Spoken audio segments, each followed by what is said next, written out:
नमस्कार. Viral Marathi news या चॅनलवर सर्वांचे स्वागत आहे. राज्य देश विदेशातल्या बातम्या बघण्यासाठी व्हायरल मराठी न्यूज या न्यूज चॅनलला सबस्क्राईब करायला विसरू नका. बेल आयकॉन बटन दाबायला विसरू नका. आज बीड विधानसभेचा आढावा या चॅनलच्या माध्यमातून आपण घेणार आहोत. बीड विधानसभेमध्ये 2019ला काकाविरुद्ध पुतण्या अशी लढत या विधानसभेने बघितली आहे.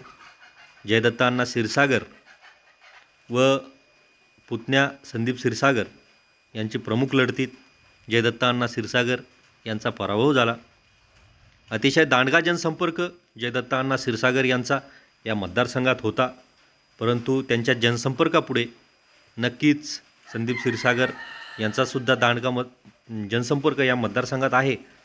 आणि युवा चेहरा आणि वेळोवेळी जयदत्त अण्णा क्षीरसागर यांनी पक्ष बदलले, त्याचा फटका 2019ला त्यांना बसला. 2019 नंतर जेव्हा ते पराभूत झाले त्यानंतर त्यांनी हाती शिवबंधन बांधलं, परंतु काही कारणास्तव शिवसेनेतून त्यांची हकालपट्टी करण्यात आली.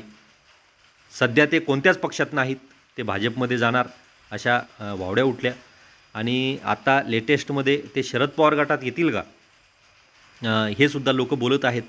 त्यांच्या विरोधात त्यांचा पुतण्या अतिशय खंबीरपणे उभा आहे.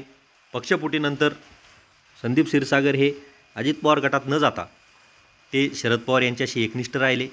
बजरंग बाप्पा सोनवणे यांच्या विजयात खूप मोठा वाटा संदीप क्षीरसागर यांचा आहे. तसेच मराठा विरुद्ध ओबीसी असा संघर्ष, असा कडवा संघर्ष या मतदारसंघात बघायला मिळाला, परंतु बजरंग बाप्पा सोनवणे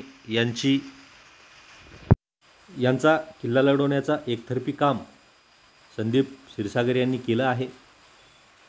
बीड विधानसभेमधून बजरंग बाप्पा यांना जवळपास 52,000 मताचा लीड आहे. त्यामुळे नक्कीच येणाऱ्या 2024च्या विधानसभेत हा संदीप क्षीरसागर यांना प्लस पॉईंट राहणार आहे. 2024मध्ये सुद्धा बीडमध्ये काकाविरुद्ध पुतण्या असा संघर्ष बघायला मिळणार का? आणि नक्कीच असंच वातावरण जर राहिलं तर संदीप क्षीरसागर यांना विधानसभा अतिशय सोपी जाणार आहे. येणारा काळ ठरवणार आहे. व्हिडिओ आवडल्यास नक्कीच सबस्क्राईब करा व बेल आयकॉन बटन दाबायला विसरू नका. धन्यवाद.